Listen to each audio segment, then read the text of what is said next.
Students, मैं आपके सामने उपस्थित हूँ आज अपने एक नए वीडियो के साथ।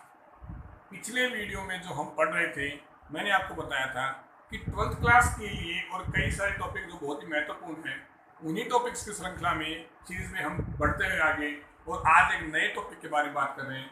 मैंने आपको लेटर का टॉपिक बताया था, कुछ प्रॉब्लम्स की वजह से मैं आपको वो बोर्ड पे नहीं समझा पाया था और वो टॉपिक मैंने आपको कॉपी में ही समझाया था। हो सकता है कुछ बच्चों को समझ में नहीं आया होगा, तो आज हम उसको व्यवस्थित रूप से लेते हुए बेटा आगे बढ़ते हैं कि 12th क्लास में जो लेटर का टॉपिक होता है बच्चों, ये 7 नंबर का आता है, बहुत ही इंपॉर्टेंट है। और 7 नंबर का टॉपिक मीन्स से हमारी परसेंटेज में 7% का बढ़ोतरी करता है। साथ ही साथ अगर आप ओवरऑल परसेंटेज देखते हैं तो लगभग 1.5% आपकी ये बढ़ाता है। तो हम उसी में जो 1.5% का बच्चों बड़ा महत्व होता है, तो आप इस लेटर के टॉपिक को, लेटर जो है आपके, केवल हम इसको ये नहीं समझते कि भाई एक एजुकेशनल नॉलेज के लिए हमें आवश्यक है, बल्कि आप प्रोफेशनल वर्क भी करते हैं तो लेटर की आपको बहुत ही आवश्यकता पड़ती है। लेटर कैसे लिखा जाता है, इसकी क्या क्वालिटी होती है, कैसे कैसे इसमें हम इसको डिवाइड करेंगे, इन सभी बातों की हमें नॉलेज होनी चाहिए। तो लेटर का टॉपिक है वो आपने 10th में पढ़ा है, 12th में पढ़ा है, 11th में सब में पढ़ा है आपने। अब वो आपको जो महत्वपूर्ण बातें हैं कि कैसे कैसे हमें इसमें क्या करना है, अब आपके जो सामने जो लेटर आ रहे बच्चों, वो थोड़ा सा बदल कर गया। आपके सिलेबस में मैंने बताया था कि आपके 12th में 4 प्रकार के लेटर हैं, जिसमें नंबर 1 है बिजनेस लेटर, दूसरा था बच्चों आपका ऑफिशियल लेटर, तीसरा था बच्चों लेटर टू एडिटर, और बच्चों चौथा था अपना एप्लीकेशन फॉर जॉब। ये 4 प्रकार के लेटर अपने सिलेबस में थे। मैंने आपको बताया इन चारों को ही हमें पढ़ना है। सुनने में आ रहा है कि भाई 6 to 9th and 11th इनका सिलेबस चेंज हो गया, लेकिन बच्चों 10th और 12th का सिलेबस चेंज नहीं होगा इस साल, ऐसी क्लियर बात पक्की है। तो आप बिल्कुल भी भ्रमित ना हो इस बात से कि अगर हमारा सिलेबस चेंज हो गया तो कहीं ऐसा नहीं है हमें नुकसान हो। बच्चों ये जो टॉपिक है ये कॉमन टॉपिक होते हैं, तो अगर आपका कुछ भी चेंज होता है तो भी ये टॉपिक्स तो आपके आने ही आने हैं। और इंग्लिश से कभी चेंज नहीं होती। हो सकता है आपके बुक्स के लेसन कुछ चेंज हो जाए, कह रहे हैं कि NCERT सिलेबस लाएंगे, तो वैसा कुछ अपने को नुकसान नहीं होने वाला है। ग्रामेटिकल पोर्शन जो है, जो कंपोजिशन का पोर्शन चल रहा है अपने 10th क्लास के लिए, 11th क्लास के लिए जो टॉपिक्स चल रहे हैं, वो सभी आपके लिए बहुत फायदेमंद है, तो आप उनको लगातार पढ़ते रहें। अब देखो, तो ये जो 4 प्रकार के लेटर हैं, इनमें कोई परिवर्तन होने वाला नहीं है। अब हम इनको एक एक करके बेटा देखो समझते हैं कि कैसे क्या होता है। हम शुरुआत करते हैं तो बिजनेस लेटर। बिजनेस का मतलब होता है व्यापार। व्यापार करने के लिए कोई हम पत्र जब लिखते हैं उसको बिजनेस लेटर कहा जाता है।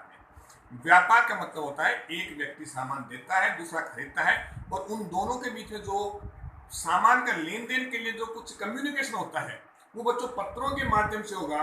तो उससे संबंधित जो भी लेटर लिखे जाएंगे वो लेटर होंगे आपके business letter. Number 2 official letter.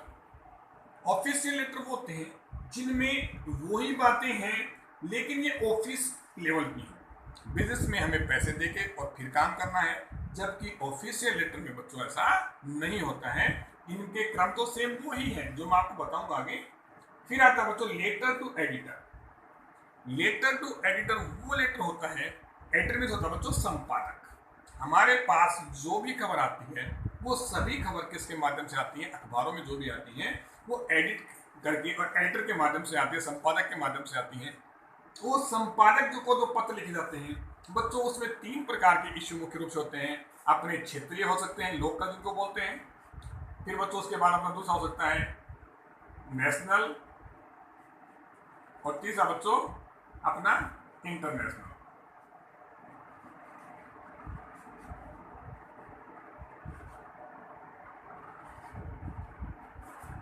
तो इस तरह से 3 प्रकार के इश्यू अपने पास आएंगे, किसमें, लेटर टू एडिटर में। लोकल में आपके बहुत सारे मुद्दे हो सकते हैं, आपके क्षेत्रीय मुद्दे, जैसे मान लो आपके रोड लाइट नहीं है, आपके रोड फूटे हुए हैं, या जो आपके और अन्य सारी समस्याएं हैं उनसे समझ, आपके आसपास कोई नॉइज पोल्यूशन की प्रॉब्लम है या जो भी समस्याएं होती हैं बेटा, उनको हम लोग क्षेत्रीय मुद्दे, लोकल में सिर्फ क्षेत्रीय एक रीजन में होते हैं, उस रीजन में क्षेत्र में जो होते हैं उनको कहते हैं बच्चों लोकल। उसके बाद आता है जो हमारे नेशनल, राष्ट्र लेवल के जो मुद्दे होते हैं उनको हम नेशनल कहते हैं। और बच्चों जो अंतर्राष्ट्रीय लेवल के होंगे, जैसे हम नेशनल में कह देंगे अपने करप्शन है, उसके अलावा जैसे मान लो महंगाई के बारे में है, ये सब नेशनल होते हैं। और इंटरनेशनल कह सकते हैं, जैसे मान लो जनसंख्या का विस्फोट विश्व में हो रहा है, जैसे आजकल एक महामारी चल रही है कोरोना की, कोविड-19 जो वायरस है उसके कारण जो एक महामारी फैली हुई है, वो इंटरनेशनल टॉपिक आ सकता है। इसके अलावा बच्चों टेररिज्म हो सकता है और ग्लोबल वार्मिंग है, ये सभी टॉपिक आपके इंटरनेशनल में आते हैं। और नेशनल में जैसे मैंने आपको बताया लोकल, नेशनल और इंटरनेशनल, ऐसे 3 इशू बच्चों आ सकते हैं आपके लेटर टू एडिटर में। लेटर टू एडिटर और एप्लीकेशन फॉर जॉब, ये मान लो ये पेपर में हर साल आते हैं, इनसे संबंधित एक क्वेश्चन जरूर आता है, दोनों में से एक का, और पूछा जाता है। उसके बाद बच्चों चौथा आता है अपना application for job. Application for job वो लेटर होता है जिसमें नौकरी के लिए हमें प्रार्थना पत्र लिखना होता है, अपनी सभी क्वालिटीज बतानी होती हैं, अपना एक्सपीरियंस, अपनी एजुकेशनल क्वालिटी, जो भी जो है आपके क्वालिफिकेशन है वो सभी, आपने कितना एक्सपीरियंस है, कहाँ जॉब वर्क किया, क्या जो भी हुआ, उन सब के बारे में जो लिखा जाएगा बच्चों वो होता है एप्लीकेशन फॉर जॉब। ये 2 तरह का होता है। इसमें एक आपको एक पन्ने में आपको लेटर लिखना है, दूसरे पन्ने में बच्चों आपको अपना बायोडाटा लिखना है, कि जो रिज्यूम भी कहते हैं, इसको सीवी भी कह देते हैं, कि आपको अपना कंप्लीट डिस्क्रिप्शन देना पड़ेगा आपकी, जिसमें आपका नाम, आपके फादर्स का नाम, मदर्स नेम, आपकी डेट ऑफ बर्थ हो सकती है, आपकी क्वालिफिकेशन होता है, educational qualification, professional qualification, experience, ये सब आपको उसमें मेंशन करना होता है। तो इस तरह से आपका बच्चों एप्लीकेशन फॉर जॉब होता है। तो ये 4 प्रकार के लेटर आपके, पहला बिजनेस है, दूसरा ऑफिशियल है, तीसरा लेटर टू एडिटर है, चौथा एप्लीकेशन फॉर जॉब है। ये दोनों जो लेटर हैं, business letter and official letter, ये दोनों ही लेटर, इनमें 5 प्रकार के लेटर होते हैं। मैंने आपको पिछले वीडियो में बताया था। पहला था बच्चों मेकिंग इंक्वायरी, दूसरा था बच्चों रजिस्टरिंग कंप्लेंट, तीसरा था गिविंग इंफॉर्मेशन, चौथा था बच्चों आस्किंग इंफॉर्मेशन, और 5वां बच्चों प्लेसिंग ऑर्डर। इस तरह से और 5 प्रकार के हमारे लेटर आते हैं बिजनेस में और बच्चों ऑफिशियल में, जो मैंने आपको क्रमबद्ध एक एक करके समझाए थे। तो इन लेटर्स में जैसे मैंने आपको बताया है ये 4 लेटर हैं। अब एक बार हम बात करते हैं थोड़ी बिजनेस लेटर के बारे में। बिजनेस लेटर बेटा वो लेटर होते हैं व्यापार के जाते हैं, जैसे मैंने मेकिंग इंक्वायरी बताया। मेकिंग इंक्वायरी में आप जैसे लेटर जो लिखा, बिजनेस का मतलब तो मैंने बताया था आपको व्यापार, these letters are not only for goods but also we can use in this part service also। Service क्षेत्र में बच्चों इनको हम शामिल कर सकते हैं। जैसे आप किसी चीज की सेवा ले रहे हैं, आप कोई फंक्शन हॉल किराए पर लेते हैं जहाँ पर कोई पार्टी करना चाहते हैं या कोई अन्य काम करना चाहते हैं, रिसेप्शन हॉल है, जो भी कुछ है, या कोई हम गाड़ी किराए पर लेते हैं, ये सब लेते हैं, वो सब क्या होते हैं बच्चों आपके एक उसके बारे में हमें पूछताछ करनी है। फॉर एग्जाम्पल आप पूछना चाहते हैं कोई शादी खाना है या कोई आप कोई सामान मंगाना चाहते हैं, उसके बारे में आप पूछताछ करेंगे कि भाई इसका क्या रेट है, क्या क्वालिटी, क्या प्राइस है, उनके बारे में जो आप बात करेंगे बच्चों making enquiry. Registering complaint, registering होता है बच्चों दर्ज करवाना, कंप्लेंट होती है शिकायत। जैसे मान लो आपने एक पंखा खरीदा, 5 दिन तक वो लगातार सही चलता रहा, लेकिन उसके बाद फॉर एग्जाम्पल वो खराब हो गया। At that time you will write a letter to the manager of that shop। you will write a letter the manager of that shop कि वो खराब हो गया, क्यों नहीं चल रहा, उसके जो आपकी जो फंक्शनिंग बराबर नहीं हो रही, उसके बारे में आप लेटर लिखेंगे कि भाई this is not working proper, ये सही काम नहीं कर रहा। उसके बारे में जो आप लेटर लिखेंगे बच्चों शिकायत दर्ज करने के लिए, वो आपका होगा रजिस्टरिंग कंप्लेंट। उसके बाद होता है बच्चों गिविंग इंफॉर्मेशन। आपने एक प्रोडक्ट बनाया, फॉर एग्जाम्पल आपने बाटा शू कंपनी में काम करते हैं और बाटा के जूते बनाए, तो ऐसा तो होगा नहीं कि हम बनाएंगे सारे खुद यूज करेंगे।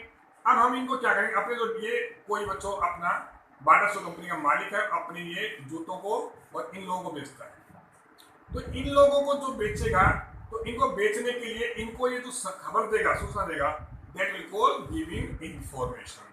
वो क्या कहलाएगी बच्चों गिविंग इंफॉर्मेशन। नेक्स्ट, अगर ये डीलर्स जो है ये इससे पूछते हैं फॉर एग्जाम्पल कि सर ये आपने कोई नया प्रोडक्ट बनाया क्या, उसकी क्वालिटीज क्या है, उनके बारे में कुछ पूछेंगे। That will call asking information.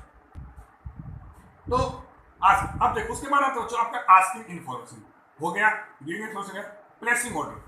Placing order जैसे हमने पहले इसमें सूचना पूछ ली, सूचना दे दी। अब प्लेसिंग ऑर्डर, ये डीलर्स लोग हैं ये, और इसको लेटर लिखेंगे भाई हमको 500 जोड़े जूते और भिजाओ, चप्पल भिजाओ, जो भी कुछ भिजाना मांगना है इनको, और जो ये मंगाएंगे वो बच्चों कहलाएगा आपका प्लेसिंग ऑर्डर। इस तरह से हमारे बिजनेस लेटर में 5 प्रकार के लेटर होंगे जो मैंने आपको बताया। आपका जो लेटर का टॉपिक है बच्चों, उस लेटर के टॉपिक में बहुत महत्वपूर्ण है।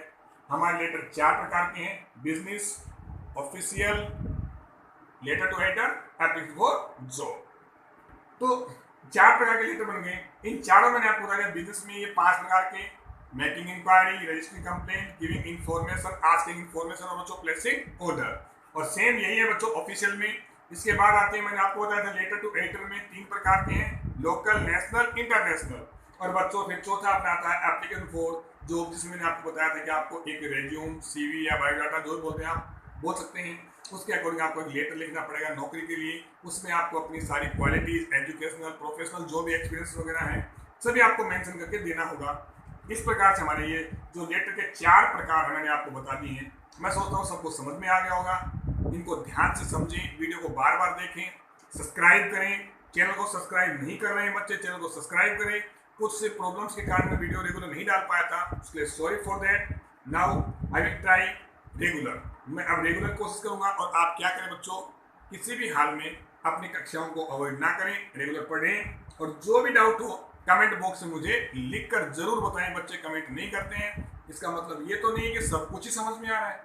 सब कुछ समझ में सबको नहीं आता है बेटा। यू कैन कमेंट, और उसके साथ ही साथ चैनल को सब्सक्राइब जरूर करें। इसके आगे हम बहुत अच्छे अच्छे वीडियो पढ़ेंगे जिनमें इंग्लिश की काफ़ी नॉलेज होगी आपको।